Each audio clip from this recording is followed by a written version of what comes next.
Hello दोस्तों, मैं श्री नारायण आपको रीजनिंग सिखाऊंगा। और हम सीखेंगे कि रीजनिंग में कैसे हम एग्जाम में स्कोरिंग अच्छे से गेन कर सकते हैं और अच्छे से स्कोरिंग प्राप्त कर सकते हैं। और हम पहला क्लास शुरू कर रहे हैं और हमारी पहली क्लास जो है वो रीजनिंग में कोडिंग एंड डी कोडिंग है। तो हम स्टार्ट करते हैं कोडिंग और डी कोडिंग को।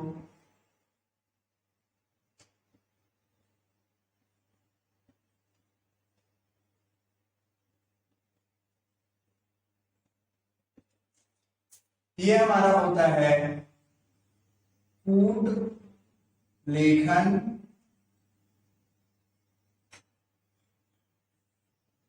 और ये हमारा होता है कूट वाचन। तो जो हमारी कोडिंग होती है उसका मतलब ये होता है कि किसी सांकेतिक किसी हम जो है लेटर वाली जो चीजें होती है, जो अक्षर की चीजें होती हैं, हम उनको जो है नंबरिंग में लिखते हैं, सांकेत में लिखते हैं, सांकेतिक करते हैं उसको। और जो सांकेतिक भाषाएं होती हैं, कहता है कोई भी शब्द होगा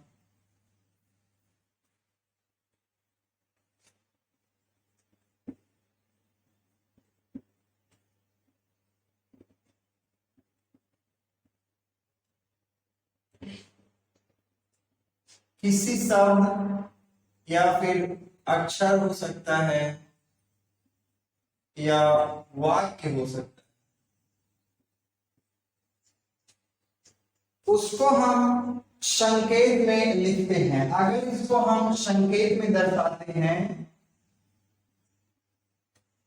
तो हम उसको कूट लेखन कहते हैं, यानी कि कोडिंग कहते हैं। और जो हमारा डी कोडिंग होता है,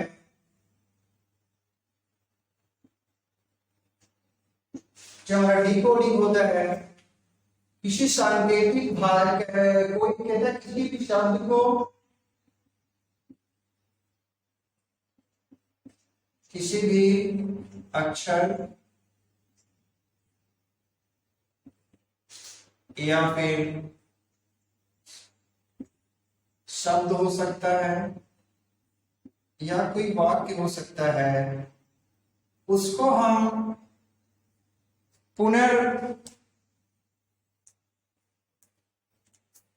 उसको अगर हम वास्तविक में लिखते हैं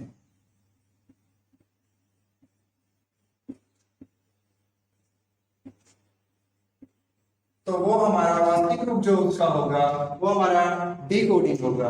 और जो डी कोडिंग होती है उसमें सबसे ज्यादा जरूरी होता है कि जो हमारा लीडर्स होता है, जो हमारी अल्फाबेट होती है, उनकी नंबरिंग को याद रखना। और जो नंबरिंग याद करना है, हम उसकी प्रैक्टिस करते हैं कि कैसे उनको याद रखना है, क्या क्या चीजें हो सकती हैं। तो जो हमारा अल्फाबेट होता है,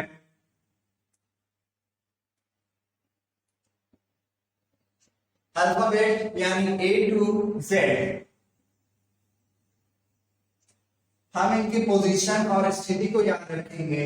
जैसे हम लिखना शुरू करते हैं A B C D A F G H I J K L M N O P Q R S T U V W X Y and Z. तो हम सबसे पहले इनकी पोजीशन को डिनोट कर लेते हैं, दिखाते हैं कि वो कौन से स्थान पे है। हमारा फर्स्ट है, ये सेकंड है, ये हमारा थर्ड पे है, फोर्थ, फिफ्थ, ये हमारा 6 नंबर, 7 8 9 10 11 12 13 14 15 16, 17, 18, 19, 20, 21st, 22 and 23, 24, 25, 26। तो ये तो हुआ कि हम पोजीशन को कैसे दर्शाते हैं, पोजीशन के बारे में कैसे जान सकते हैं। अब हम बात करते हैं कि इन पोजीशन को याद कैसे रखेंगे, कैसे हम उसको आसानी से याद कर सकते हैं और अपने पेपर के टाइम में उसको यूटिलाइज कर सकते हैं, उसका इस्तेमाल कर सकते हैं। तो अब हम उसकी बात करेंगे कि कैसे कर सकते हैं। या तो हम अपनी टेबल को याद रखें, चाहे वो हमारा 3 का टेबल हो या फिर 5 का टेबल हो, तो हम उसको कंटिन्यू कर सकते हैं। पहले 3 का टेबल लेते हैं कि 3 आता है, फिर 6 आता है, फिर उसके बाद 9 आता है, 10 आता है, सॉरी 12 आता है, 15 आता है, फिर उसके बाद जो हमारा 18 आता है, फिर हमारा आता है 21, 24। तो जो यहाँ पे हमारा 3rd नंबर है वो C है, और 6 नंबर पे F है, 9 नंबर पे I है, 12 नंबर पर L है, एंड 15 नंबर पर O है, 18 नंबर पर R है, और 21 पे हमारा U है, और 24 पे X। तो हम इसी को आसान भाषा में याद रख सकते हैं, चाहे टेबल के माध्यम से, या फिर हम इसको एक वर्ड बना सकते हैं, जिस वर्ड को हम बोल सकते हैं स्टिफिलॉरेक्स। तो स्टिफिलॉरेक्स की बात करें हम, तो हम इसको फिर से आपको दिखा रहे हैं कि आप इसको आसानी से कैसे याद कर सकते हैं, या फिर इसके अलावा आप दूसरा भी टेबल याद रख सकते हैं। दूसरी तरीके से याद कर सकते हैं, वो हमारा ये है कि हम 5 का टेबल याद करें। 5 का टेबल कैसे याद करेंगे, तो हम उसको याद करने के साथ साथ जो हमारी अल्फाबेट की पोजीशन है, जो लेटर की पोजीशन है, हम उनको भी याद रखेंगे। और इसको हम याद करने के लिए ज्यादा से ज्यादा प्रैक्टिस करेंगे, तो ये हमारा मेमोराइज हो जाएगा, हमको याद हो जाएगा। तो हम 5 का टेबल याद करते हैं, 10, 15, 20 एंड 25। इसमें हमारा आता है E, इस पे आता है J, O, T, और ये हमारा Y। अब ये हुई याद करने के बाद, या हमको नहीं याद तो हम अपना जो ये हमारा टेबल है, जो नंबर लिख रहे हैं, इसका 5 ऐड करते जाएंगे और चीजें आगे बढ़ती जाएंगी। और हमको जाहिर सी बात है कि A से Z तक चीजें आती होंगी कि A से Z तक कैसे पढ़ते हैं, हमने बचपन में पढ़ लिया A to Z, A B C D E F G H I J K L M N O P Q R S T U V W X Y Z। तो हम इस तरीके से याद रखते हैं, तो हमको पता है कि जो चीजें होती हैं कि E के बाद F आता है, तो F आएगा तो हम उसको आसानी से 6 लिख सकते हैं।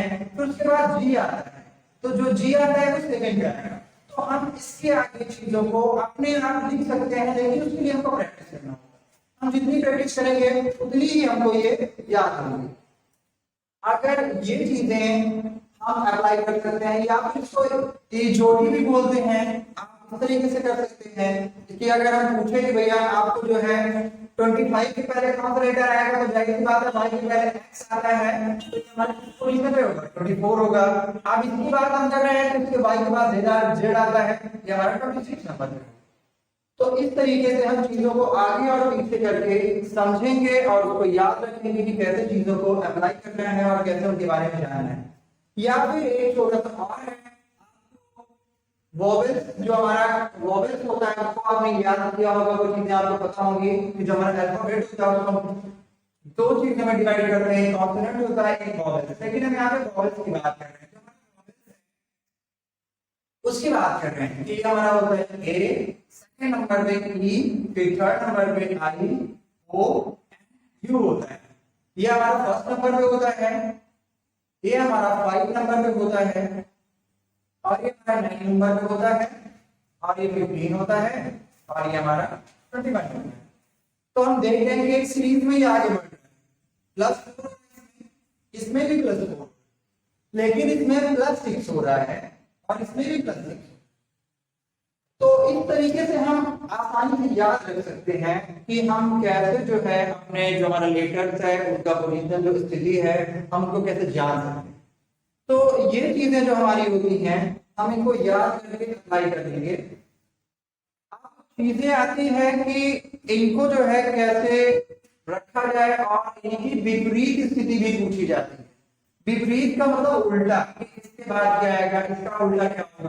तो जब उल्टा की बात आती है, जो चीजें याद करनी होती है कि उनको कैसे याद किया जाए, तो हम आसानी से लिख लेंगे कि हमारा विपरीत कैसे। अगर विपरीत पूछा जाए कि ए का विपरीत क्या होगा, ए का विपरीत क्या होगा, तो हम बोल देंगे कि जेड हो सकता है या जेड होगा। बी का पूछेंगे तो बी का वाई होता है। तो इस तरीके से हम कर सकते हैं। लेकिन अगर इसको हम नंबरिंग से याद रखें कि इसके साथ क्या आता है, तो अगर हम इसको प्रारंभ से बात करें या शुरू से बात करें, तो अगर ये हमारा ए है, ये बी है, ये सी, D, E, F, G, H, I, J, K, L, M. फिर हम स्टार्ट करते हैं एन,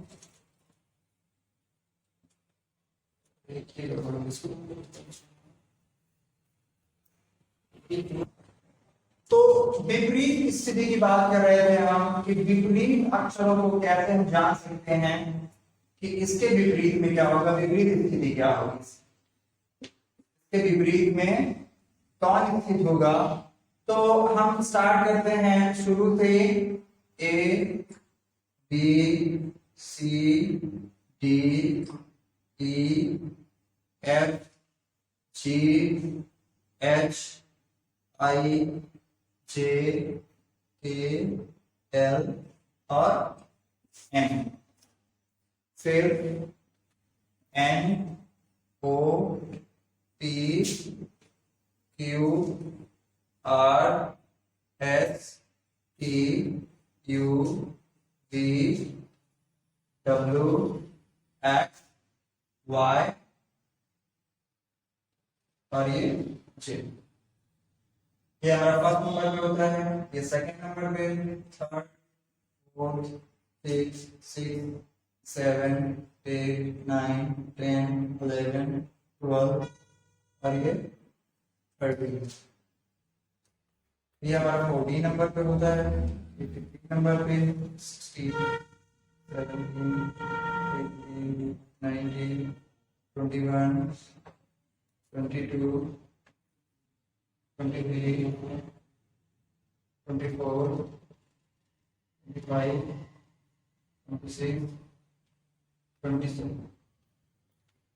तो हम देख रहे हैं कि अगर हम इसके विपरीत जाएं, अगर हमको ए का विपरीत पूछा जाए तो वो जेड होगा, क्योंकि ए के बाद अगर ए की पोजीशन खत्म होगी तो फिर जेड से स्टार्ट।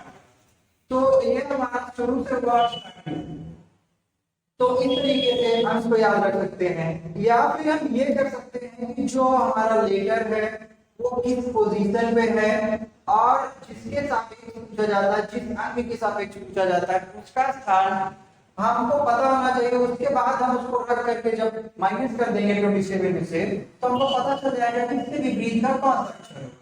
तो अगर हम बात करें कि जो क्रमांकित मान होगा, जो जिस स्थिति पर जिस क्रम पे होगा, जहां पे होगा उसका मान, और जिसके साथ जिसको पूछ रहा है उसका मान अगर हम जोड़ दें और वो 27 के बराबर हो जाए, तो मतलब वो एक दूसरे के विपरीत होंगे। जैसे एग्जांपल में हम लेते हैं कि कैसे हम विपरीत पता कर सकते हैं। तो हमने मान लिया कि जो है हमारा x के विपरीत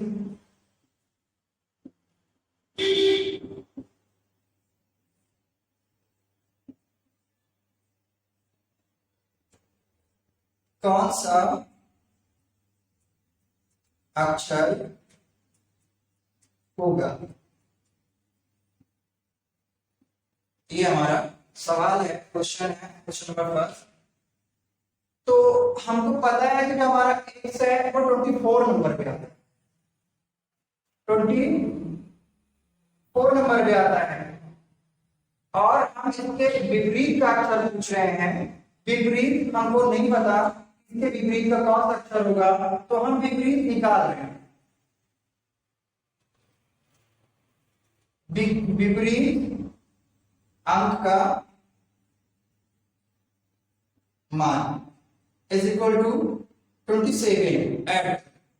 तो हम अगर इसको इधर लाएंगे तो ये माइनस हो जाएगा, तो विपरीत अंक के जो बराबर हो जाएगा हमारा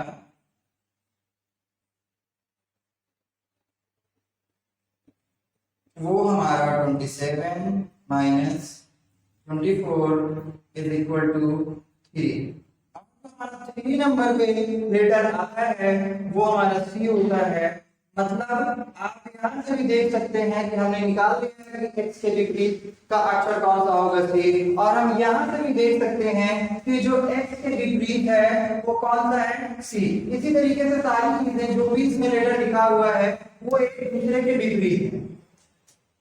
और विपरीत, या फिर हम और आगे समझते हैं और एग्जाम्पल लेते हैं कि हम इसको कैसे निकाल सकते हैं।